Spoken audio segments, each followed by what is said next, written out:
Hey everybody, it's nutritionist Amy Berger from toitnutrition.com bringing you another installment in doing keto without the crazy. Before we get into business today, and the business today is what breaks a fast. Before we get into that, I want to remind you about some upcoming events where you can meet me in person. And as a reminder, there is a Meet Me in Person tab on my website, toitnutrition.com, where you can find links to all the events. Saturday, September 21st, I will be in Ottawa. There is an event up there in Canada, and Saturday, October 12th, I will be in Raleigh, North Carolina. And both of those events, pretty much any event I'm ever at, it's not just me. There'll be lots of other keto, low-carb oriented people there. Dr. Eric Westman will be at both of those. Robert Sivas will be in Ottawa. Sally Norton, the person that's teaching everyone about oxalates, will be up in Ottawa. If you think all those spinach and kale smoothies are healthy for you, think again. Sally's all over that.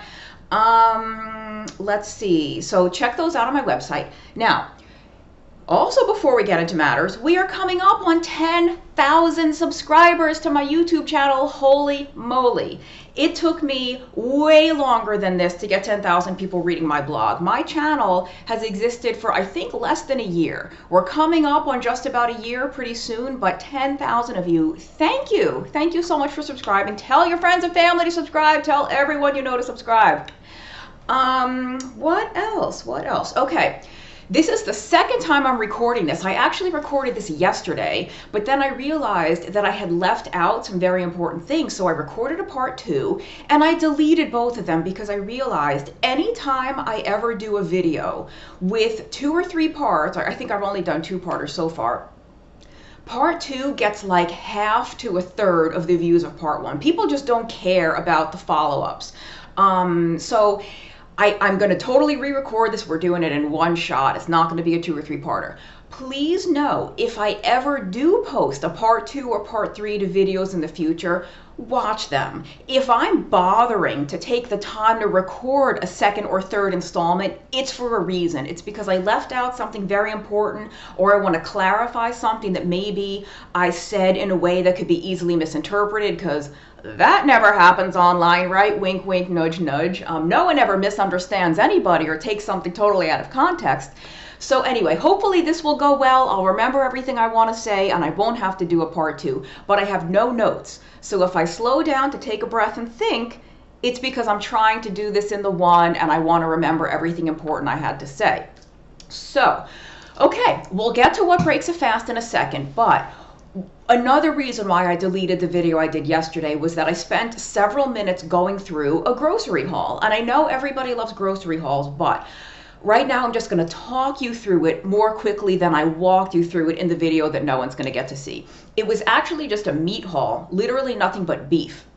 A friend of mine told me that lamb was on sale at a local store. I went to the store. They were actually totally out of the lamb, but I'm like, well, as long as I'm here, I'll see what else is available.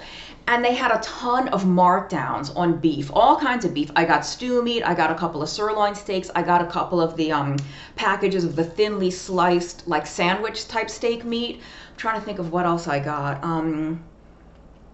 It was all beef, mostly those kind of cuts. I think I did get one boneless ribeye, thin cut, because that was on sale too. My point, in yesterday's video, I actually pulled out everything that I bought, showed it to you, showed you the receipt. It was about $34 and change. So it was less than $35 for a huge stack of meat packages. And they were all marked down. And I wanted to use that opportunity to share with you, it's totally okay to buy meat that is marked down. It's not unsafe to eat, it's not dangerous to eat, it's not going bad. They're just trying to get rid of it quickly because it's very close to its sell-by date, or it might be the sell-by date, and they literally, by law, can't really sell it once it gets past that date. And it's better for them to sell it at a reduced price to you than for them to not sell it at all and for it to be sitting there and now they have to deal with it. So look for those markdowns, stock up, because even if it's the sell-by date, it's going to go bad soon, stick it in the freezer. Guess what? Now it's preserved for months, and you can defrost it and eat it anytime you want. My freezer is loaded with meat. I was actually worried that I wouldn't even have room for everything I bought because my freezer's kind of always stocked. My eyes are bigger than my appetite sometimes, and I'm generally only cooking for one, and I can't help myself sometimes when stuff is on sale. I stock up anyway. But something else that I wanted to point out is that whether something's marked down or not, when you look at beef in a package in the store, I know we really like to see that beautiful, bright, fresh red color, like you think this animal was probably just slaughtered yesterday, it looks so fresh, right? And then sometimes you see beef that's kind of turning a little brownish or a little purple, and it looks kind of off, and you're like, oh, that doesn't look so fresh, I'm not going to buy it. Do what you want to do, but be aware that when beef starts to take on a brownish hue like that, it's totally safe to eat. It doesn't mean it's spoiled. That is a chemical reaction between oxygen and the myoglobin protein in the meat, which is what gives it that red color. And so when you get like a vacuum sealed meat, you don't see that because the meat is totally free from oxygen. Like all the oxygen has been sucked out and it's totally vacuum sealed. But when you see a package in the store, like that little styrofoam tray wrapped in plastic, where oxygen is in there, it will react with that myoglobin and it'll turn a little bit brown. The meat is totally safe, perfectly fine to eat. I will actually link in the notes for this video to two articles, or maybe one, I don't remember what I've read, that I've read in the past that reassured me like, oh, that's what that is, no wonder, and it's no problem. I would say if you have meat in your fridge that's starting to turn brown, use that good old sniff test. If it smells bad, probably not the best idea to eat it. So anyway, but I just wanted to share with you that even if stuff is being marked down and it's a little brown, it's not spoiled, it's not bad, it's probably just been in the meat case long enough that that chemical reaction is starting to happen. It doesn't really affect the flavor at all of the meat. Okay, it's been like 7 minutes now. Amy, get to the freaking point already. What breaks a fast? Okay, so this is a very common question. I get it often. You see it asked online on all the keto forums all the time. What breaks a fast? If I put coconut oil in my coffee, does that break a fast? If I have butter in my coffee, does that break a fast? Does coffee itself break a fast? Even black coffee? Does green tea break a fast? What can I eat during my fast? Which is a funny question, right? If you're fasting, why are you asking what you can eat? Fasting means not eating.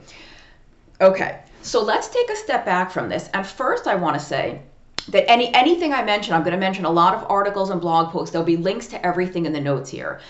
I shared on Twitter a couple of days ago an article written by somebody else that was written in response to some fanaticism he had seen in keto forums about fasting, right? Fasting is touted as this cure-all panacea magical thing for everything, right? You don't feel well, fast. You feel really good, fast. You're tired, fast. You have too much energy, fast. Your skin is breaking out, fast. Your skin is clear, fast. Now, I wholeheartedly believe in fasting for certain reasons. Fasting can be incredibly helpful, incredibly therapeutic for various reasons. That doesn't mean it's required. It doesn't mean everyone has to do it. It doesn't mean it's right for everyone to do it. So please, please have your listening comprehension skills solidly dialed in right now so you don't misunderstand what I'm saying. Fasting can be very helpful for very many people. That does not mean it's good for everyone or that it's required for everyone. This sort of like obsession with fasting now is totally new to the keto and low carb world. Back in the 70s, 80s, 90s, when Atkins and Protein Power were really the only games in town, nobody was talking about fasting. And to be clear, to be successful on a low carb or ketogenic diet, regardless of what your goal is, it could be fat loss, it could be reversing your type 2 diabetes, managing your PCOS, managing gout, whatever it is, migraine headaches, you don't have to fast. You can if you want to. Fasting is not required. What's required is a very, very low carbohydrate intake.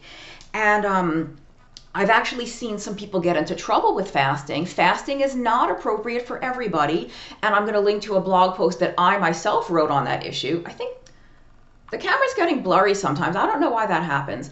This is a very low budget operation here, folks. I have my webcam balanced on top of 2 cardboard boxes right now.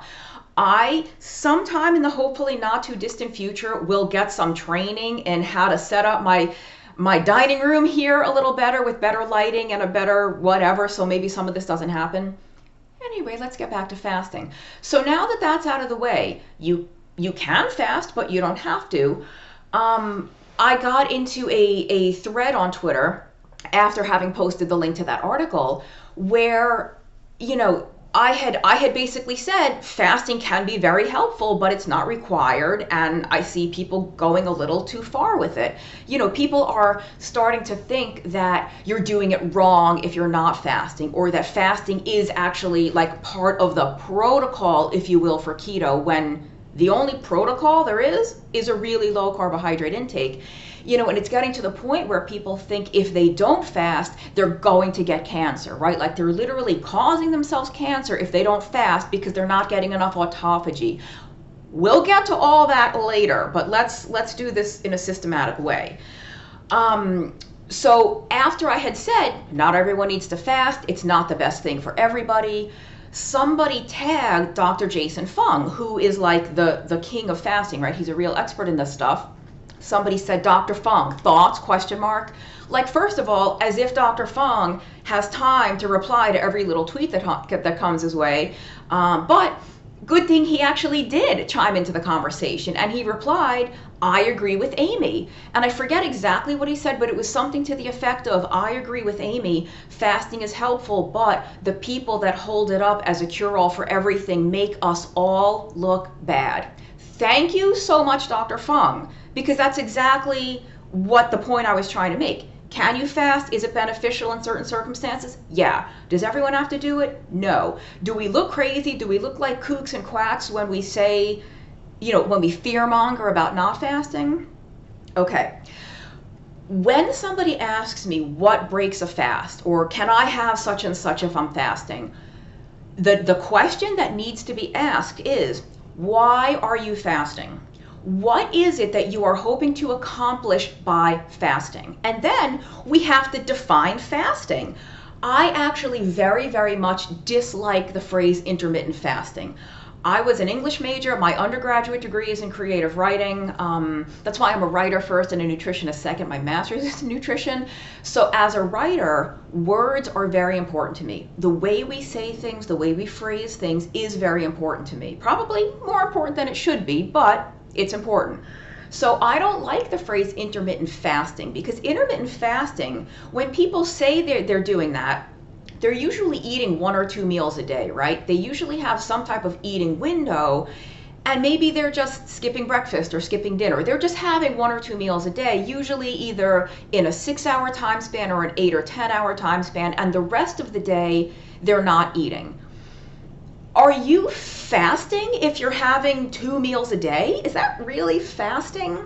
To me, fasting implies the deliberate ignoring of hunger, right? If you're only eating twice a day because you're only hungry twice a day, then you're just eating to satiety. You eat when you're hungry, and if you eat when you're hungry, is that really fasting? But again, I know this is just semantics. I know I'm making something that it doesn't need to be, but I prefer, because of those reasons, I prefer the phrase time-restricted eating, or sometimes they call it time-restricted feeding. Like I said, I know it's just semantics, it's only words, but to me, they have a different implication. Time-restricted feeding is you restrict the time during which you eat food.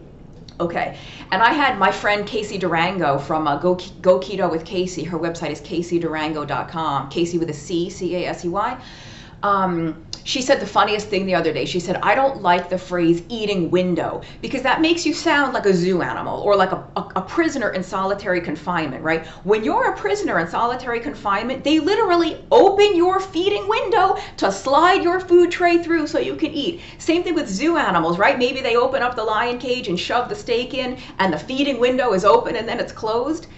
You are a human being. You are not a zoo animal. I hope you're not a prisoner in solitary confinement. I don't, if you were, I don't know why you'd be watching my YouTube channel right now. But anyway, again, it's not bad to use that phrase. It's just kind of funny, right? Like my eating window, which is totally arbitrary. If your normal eating window doesn't open till 2 p.m., but you get really, really hungry at 1 p.m., it doesn't make you a bad person to eat at 1 p.m. Or if your eating window closes at 7 p.m., but you're not hungry, don't force yourself to eat a meal at 7 p.m. just because your window is going to close. Your window is totally arbitrary and it's totally defined by you. If you're not hungry at 7, don't eat. Maybe you get really hungry at 9, eat your meal at 9. Like, this is not rocket science, people. So really getting back to the heart of the matter, the question, what breaks a fast? Why are you fasting?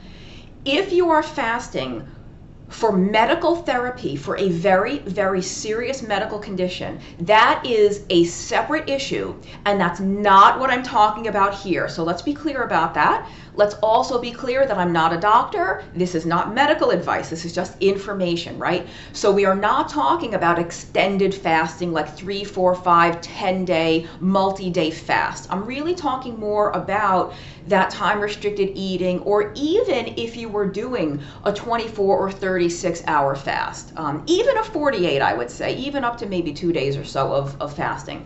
Why are you fasting? If you are fasting for general metabolic health, right, or to exercise the psychological muscle of eating. So the video is getting blurry again. I don't know why. Why is that happening? I don't know. If you're fasting to exercise that muscle, I think that's a great reason to go without food or to time restrict your eating, because it is helpful to build that sort of intestinal fortitude, that mental fortitude, where we learn to become comfortable with discomfort. Restricting the time you eat or just skipping a meal just because here and there reminds us that we don't have to eat the second we feel a hunger pang, right? The first second you feel the least bit hungry, you don't have to reach for something to eat. You can say, you know, it's one of the beautiful things about keto, right? You're kind of off that wild blood sugar roller coaster, so you're kind of more even. You can ride it out. You might feel a little hungry, but you can say, you know, oh, I'm starting to feel hungry, but I could wait 30 minutes. I could even wait an hour. I could even wait 2 hours if I had to. I'm not going to die. I'm not going to kill somebody if I don't get fed in 42 seconds, right? So I think that's a perfectly good reason to fast, or to skip a meal. Sorry, I shouldn't say fast. Not after the whole rant I just did, right? Okay, so that's one reason.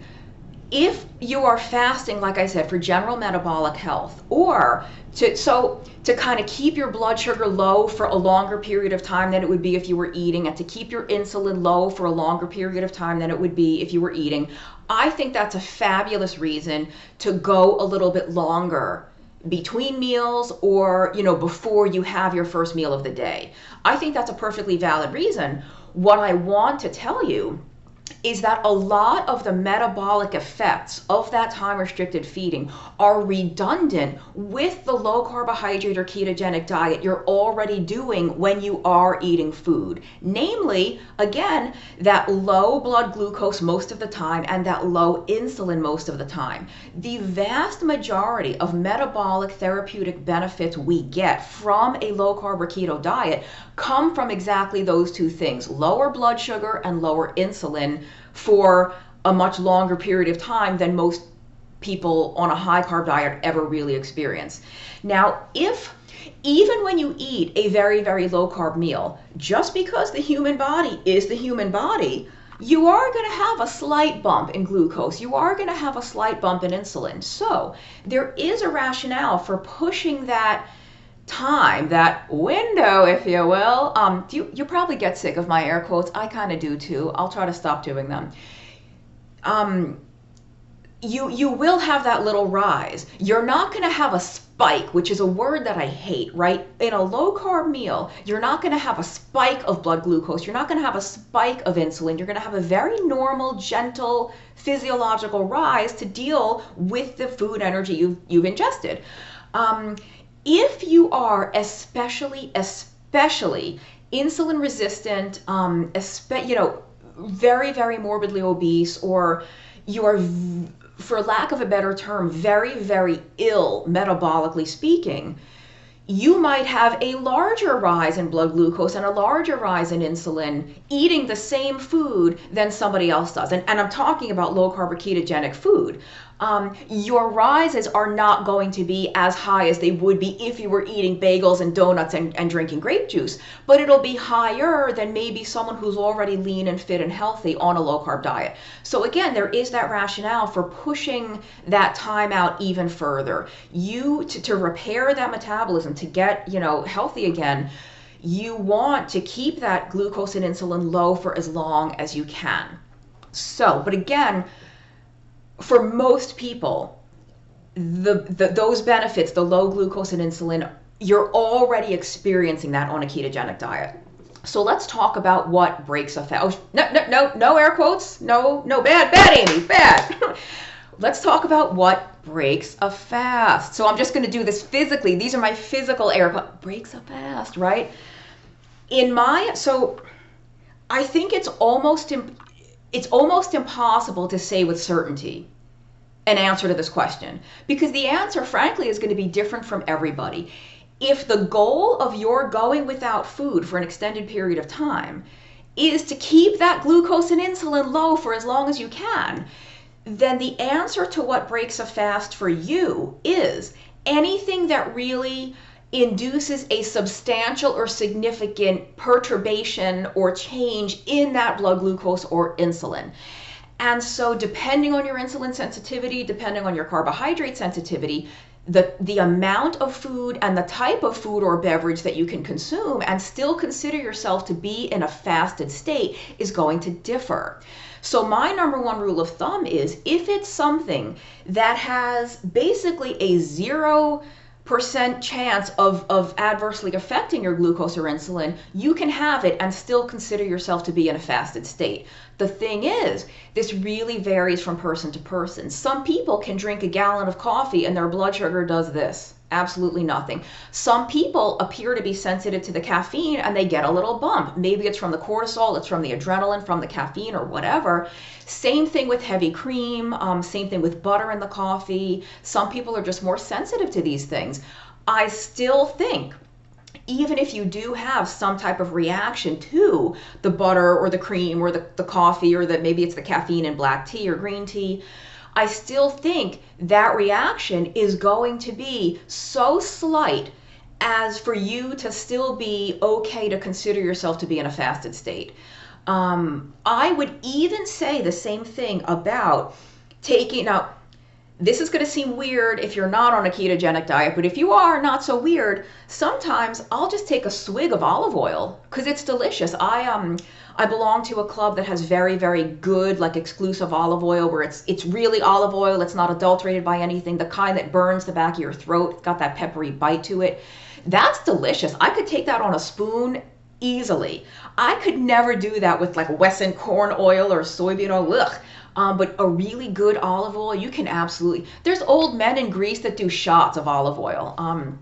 And the same thing with coconut oil. I could easily just take a spoon of coconut oil. And pure 100% oil or fat is really unlikely to have any impact on your blood glucose and insulin. So if you're trying to push your eating time out a little further for whatever reason, I think if you're hungry, it's okay to eat. If you don't want to, but you're really starting to feel like, oh, I really want something, you can take a swig of oil or something like that. And I would even say the same about something like half an ounce or a whole ounce of like macadamia nuts or walnuts or pecans or something like that, or pecans. They say it differently depending where you're from in the United States. It's pecans or pecans, right? So again, something that is almost completely 100% fat. The nuts have a little bit of protein and fiber. It's something that 1 ounce of macadamia nuts is very unlikely to have any big effect on your blood glucose and insulin. And I know I keep saying that over and over again, but that's really the point that needs to be made. You are not asking what breaks a fast. You are asking, does X, Y, or Z food or beverage interfere with the metabolic benefits I'm trying to reap by going some length of time without food or without a substantial amount of food? And again, the answer to that is, it depends. It depends on how much of a food you have, how much of a beverage, what that food or beverage is, and how sensitive you are to it. I can tell you for me personally, and again, this is totally unscientific. Anyone who can tell you, 4 grams of this is enough to keep you in a fasted state, but 5 grams, then you're not fasting anymore. That's, as my friend Peter Ballerstedt calls it, male bovine fecal material, MBFM. That's the shorthand for BS, male bovine fecal material. Shout out to Peter Ballerstedt. There's not really a scientific answer to that, because again, we are all so different. Maybe I can have a cup of coffee with 2 tablespoons of cream and my blood glucose and insulin are here. Maybe you have that and yours do this. Again, that's not a spike, but it is a rise. And the other question too is, how much does that slight rise interfere with those metabolic effects you're trying to reap? I think that we are giving far too much emphasis on any of this. Having a cup of coffee with or without cream, or with or without even artificial sweetener or erythritol or stevia or whatever you want to use, I think most people can have that and consider themselves to be in a fasted state. I think most people do. Most people do consume definitely black coffee, sometimes black tea or green tea during a fast. Sometimes they will even use artificial sweetener or cream or something. And again, I think that's okay to still consider yourself fasted. I do.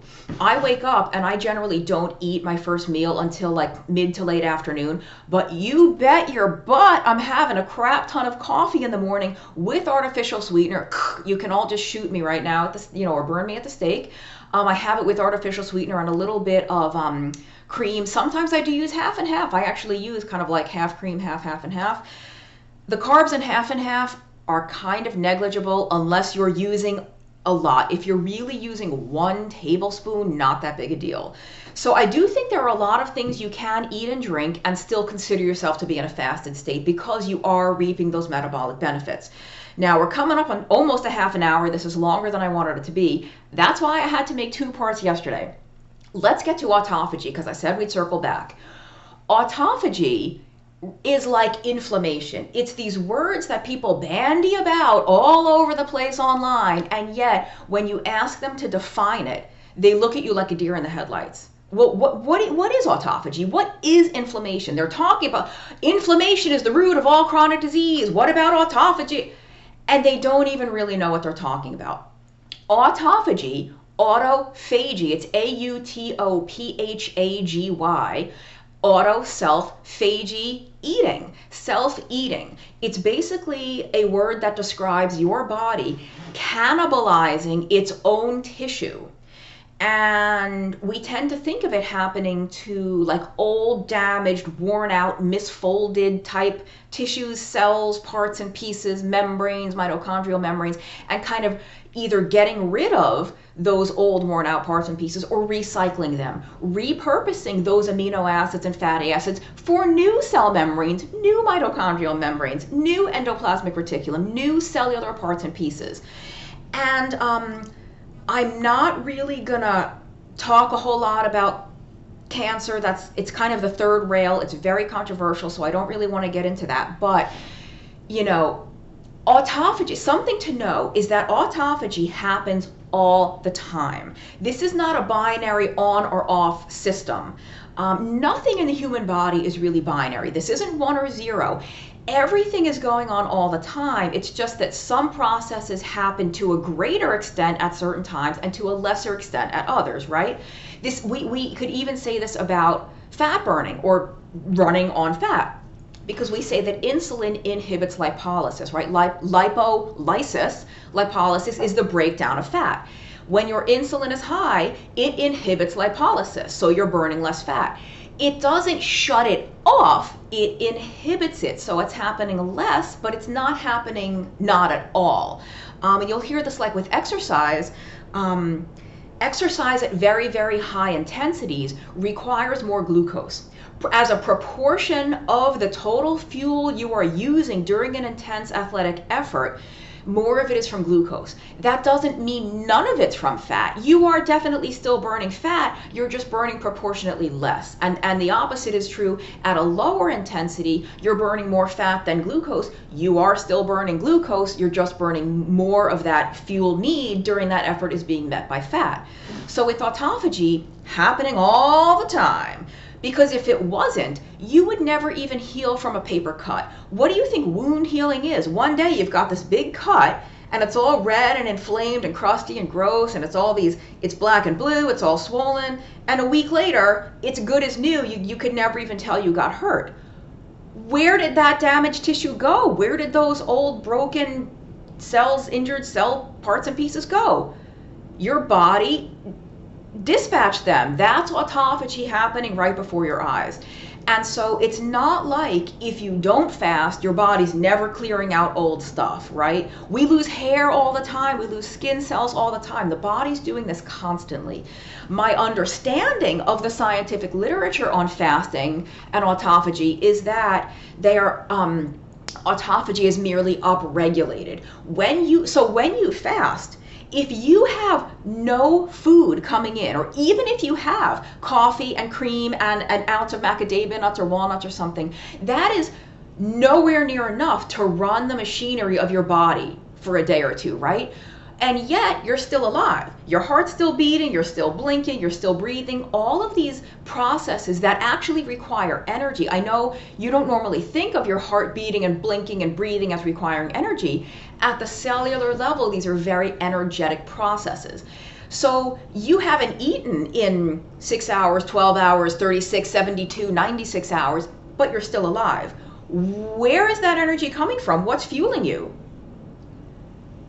You have to be breaking down your own tissue. You have to be recycling stuff and turning over old tissues because the fuel's coming from somewhere. You didn't drop dead like 5 hours after you stopped eating. So there's like a very rational reason to suspect autophagy is upregulated when you go a time, especially an extended period of time without food. But again, it is happening all the time, whether you're fasting or not. So I really think there's too much fear mongering about, not fasting and like increasing your risk for chronic disease and all this bad stuff is going to happen. You're doing it wrong if you don't fast.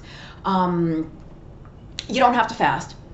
Fasting can be very helpful if you have a very serious medical condition or you are taking medication for just about anything, but especially anything for type 1 or type 2 diabetes or blood pressure. Do not do extended fasting unless you are supervised by a medical professional, okay? Super important caveat, right? Bad juju to do any extended fasting if you're on those medications and somebody is not watching out for your blood sugar and your blood pressure. What else can I say? I think I've made my stance pretty clear on fasting. So what breaks a fast? I think you can probably have a lot more stuff than you think you can and consider yourself to be in a fasted state. Again, just when you're wondering about that in your own mind, faced with a decision like you're starting to get hungry but you don't want to eat that first meal yet, maybe you can have the coffee. Maybe you can have 1 ounce of hard cheese, something that's very, very low in carbs and it's almost solely fat with a little bit of protein. Okay. Here's something that does break a fast. I would like to introduce you to Keto Chow. Now, before I tell you about Keto Chow, and it's getting blurry again, I am going to start introducing you to some of the products that I use in my own life. And yes, they are affiliates. Again, I'll have links to like all the stuff in the notes.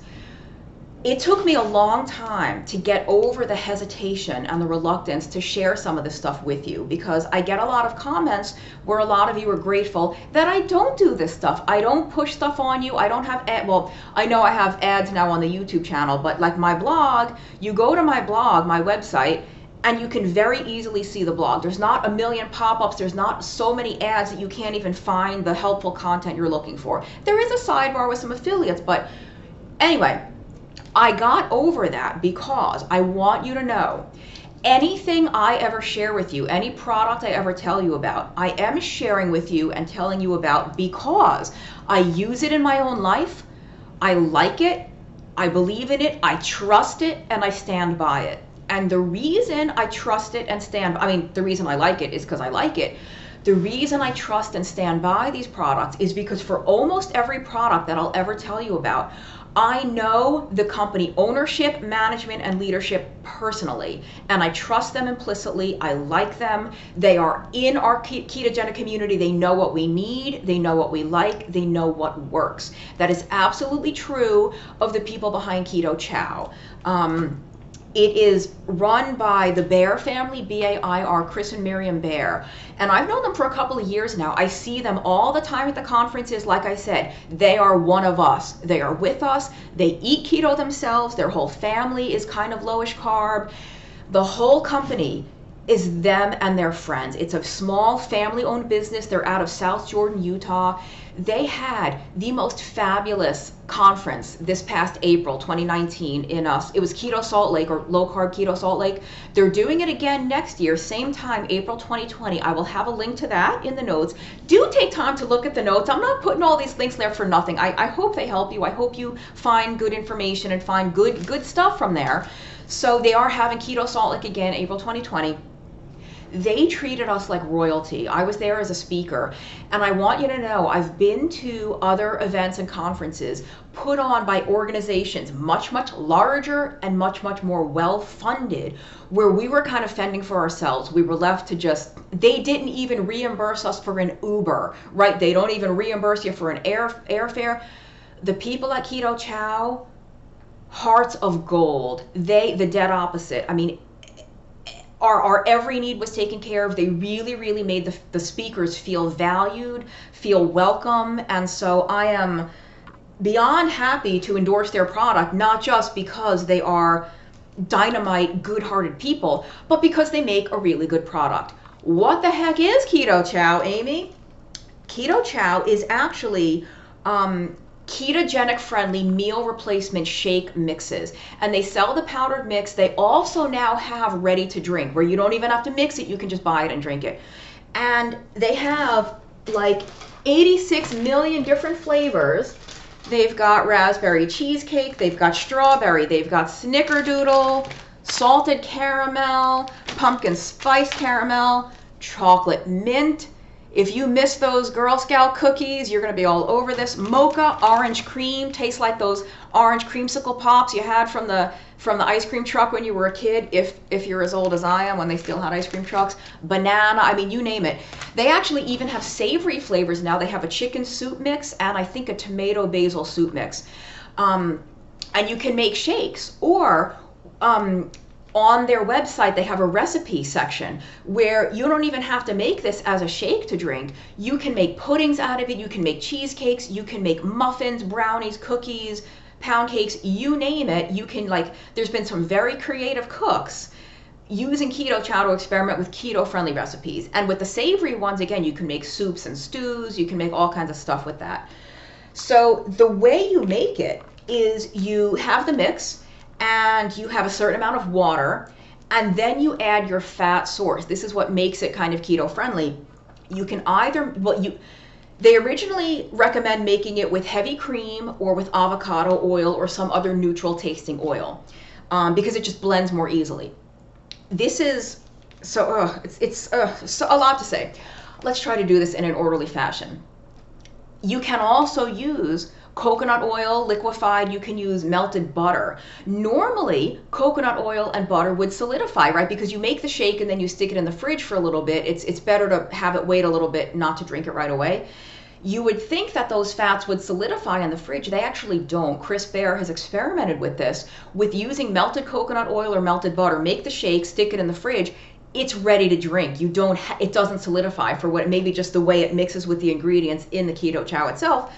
And so the beautiful thing about this is it is infinitely customizable. They have this handy dandy chart that they give us at the conferences. I think there's also a tab on their website where they do the math for you.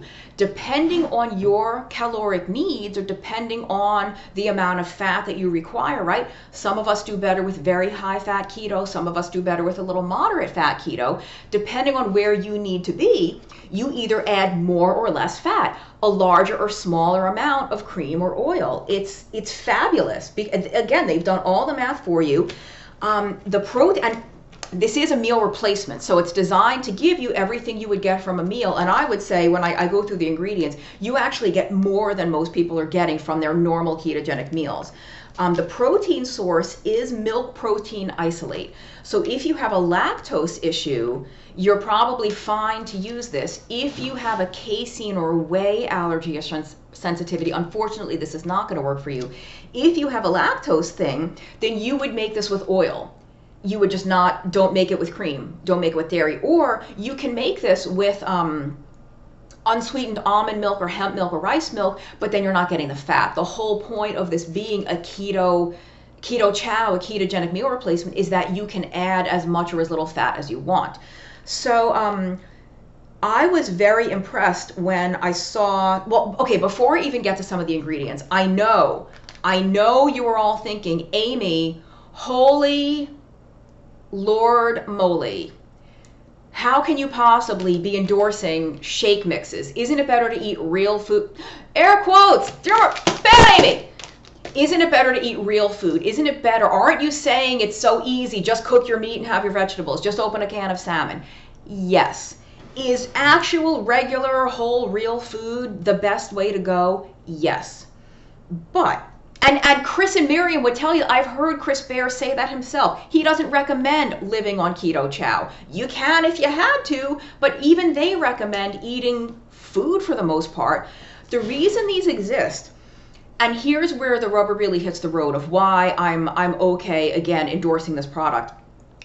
Not only does not everyone want to cook or know how to cook, even if cooking, I had to, not the air quotes, cooking could be as simple as opening a can of sardines or mackerel and cutting up a raw bell pepper and calling it a meal. Even if you don't want to cook or if you don't know how to cook, you can still have a ketogenic meal, right? You can travel with this, it goes anywhere, and then all you have to do if you're on the road is stop at like a convenience store and get a little thing of cream, and you can mix up your own shake with water in a hotel room, keep it in your gym bag, who knows what. But the real point, I have heard from people reaching out to me whose parents have Alzheimer's disease or Parkinson's disease or ALS or something that actually interferes with their ability to chew. And there's a lot of children with very, very severe neurological illnesses or like inborn issues that they are unable to chew. They cannot eat like the rest of us eat, but they can swallow, they can drink.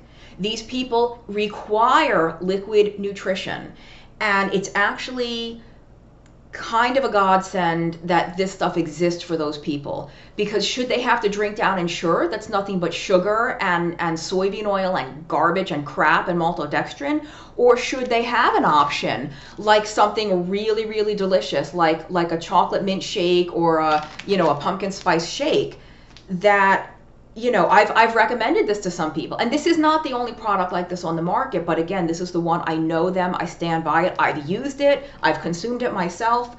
So the protein source is milk protein isolate. It is thickened with acacia gum, and there's some xanthan gum in here too. I've never had a problem with those things. If you're a little freaked out about the acacia gum, that's the thickener again. I will link in the notes. They have a very nice sort of like explanation of what acacia gum is and what it does and why it's in their product. So you can kind of either put your mind at ease or read that and maybe decide, you know what, this product isn't for me. And here's the thing too. Like I said, it took me a long time to get over my hesitation in sharing some of these products with you. But I also had to realize, Amy, just because you tell people about something, you're not making anyone buy anything, right? These videos are free. My blog is free. My Twitter account is free. Like the vast majority of information I put out is free. Nobody's twisting your arm. If you want to check this out, you're welcome to do so through the affiliate link that I'll post in the notes. If not, go directly to their website, which is ketochow.xyz. It's not .com, it's not .org, it's .xyz. ketochow.xyz.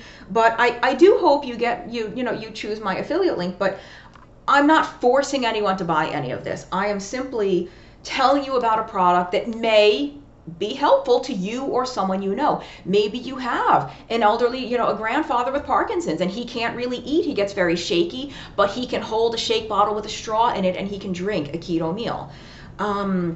Let's see. I know there was something else I wanted to say about this. What was it? There's videos on the Keto Chow website of Chris Bear actually making this so you can see it. I have one here. This is the banana. I know it's going to be hard to see on the video, but I want to show you how thick this is. It is so thick and rich. I'm going to pour it, and yes, this is my Superman bowl, because it wouldn't be an Amy Berger video without a Superman appearance, right? Did you guys know that supposedly in Seinfeld, every single Seinfeld episode, there was at least a Superman somewhere? Like, he might have had a Superman bobblehead on the shelf or in the bookshelf or something. I don't know if that's an urban legend or it's a real thing. Supposedly Jerry Seinfeld is a huge Superman fan. So I'm going to pour this in. I don't think you'll be able to tell from the video how thick it is, but it really is so thick and rich. Oh yeah, you can kind of tell from the bowl. Look how like that's kind of sticking and coating the bowl. It's not really like watery, and I just spilled some on my hand, which is cool because then I can lick it. This is, I think the reason it's so thick is the acacia gum and the xanthan gum. They really thicken it up, and it's making a mess. The first time I tried Keto Chow was at a conference. They made me a shake. They just gave me a shake, and it was a whole shake. It wasn't like, I've actually already had a little bit of this. It would have been more full, and this is one shake. So one shake is basically intended to replace one meal. And so again, you can make the calories as high or as low as you want, depending on how much fat you add. You can make the shake as thick or as not so thick as you want based on the amount of water you add. You can always thin it out with more water if you want something a little runnier, or you can keep it thicker by adding less water than the instructions call for. But so the reason it's so thick, I think, is that acacia gum. And that really fills you up, or it did me. That first time I tried the shake, I only had about half of it, and I was so full. Not uncomfortably, but I was like ready to stop drinking. I was like, wow, I've had enough. And it kept me full for a couple of hours. So I think that may be a selling point to some people. Whatever, I don't know. I'm just trying to share with you some stuff. And they also have, not everyone needs this, but in addition to the shake mixes they sell, and remember, they do have ready to drink if you don't want to bother blending up the mix, but it's as easy as putting the mix, your fat and water in a shaker bottle and shaking it up, and your meal is ready. They do recommend putting it in the fridge for a couple of hours. Overnight is even better because it thickens up over time. Honestly, I could eat that with a spoon. You could purposely make it extra thick just to eat it like a pudding. But they sell these things, fasting drops. It may be hard to see on the video. I know on the video I can look at the screen, it looks like farting drops. It's fasting drops, and they have electrolyte drops. So very convenient little source to take with you when you travel, again, or keep in your gym bag. It's magnesium, it's sodium, it's potassium. Like potassium chloride is a great way to get the potassium. So, again, you don't have to buy these at all. They're just convenient, and they are a way to support a small family and friend run business, and a family and friend run business of people, again, that are with us. They're in our community. They come to the conferences, and they don't just come to the conferences to sell their stuff. I've seen them in the talks. They come to listen, they come to learn, and the reason that I'm even able to get over this like fear or this discomfort with sharing products with you is because I'm comfortable. I'm comfortable with the Bear family and their friends. I'm comfortable with Keto Chow. I like them as people. I like the product. I like the way they run the company. And I think that this type of product really can be helpful. You see, this one is open. I had this one a few days ago. This is the one that I made for yesterday's videos. And I actually ate the Keto Chow with a spoon because I made it extra thick, but it's gone now. But that's why this one is open. This is the one I used yesterday. So I had to make another one to show you today, the banana. That's the banana. But this product really, I know some of you out there are like, that's ridiculous, that's stupid, that shouldn't even exist. Well, if you had a child or an elderly parent or anyone else for that matter in your life who needed liquefied food, you would be really grateful that a trustworthy ketogenic product existed. So they don't, again, you don't have to give them some sugary crap. So my affiliate link is there if you want. If you want to check out Keto Chow and not use my affiliate, just go to Keto Chow XYZ directly. But that's it. And I will be sharing more products again in future videos that I use and like, and you can trust, again, if I'm ever sharing something with you, I've used the product, I know the people involved in the company, and I trust the product. I would never recommend something for you or even really endorse something that I've never used or that I don't like. You know, if I use something and I don't like it, I'm not going to tell you about it. That's more than enough, more than you ever wanted to know. Can't believe this video went 50 minutes, but I'll see you next time. My website is 2itnutrition.com. If you have ideas for videos that you want me to do, and a lot of you have written to me, I kind of have a backlog now of topics to get to. If you want to suggest a topic or you have a serious question that you must get a reply to, send me an email directly, 2itnutrition@gmail.com. I can't keep up with the comments, so if you have an idea or a question, don't put it in the comments, send it directly to me. I am the only one who reads my email. I don't have a staff of people. I'm a woman, I'm a company of one, so I read every email that I get. And that's it. Hope to see you in Ottawa on September 21st or in Raleigh on October 12th. And if you like my work, I am on Patreon. You can support me for as little as $2 a month or $3 a month, although $5 a month gets you a perk. You get to read my blog post a few days before everyone else on the planet. So if you can spare the price of 2 cups of coffee a month, you can get early access to my blog post. It's patreon.com/2itnutrition. That's enough out of my big motor mouth. See you next time. Thanks for watching.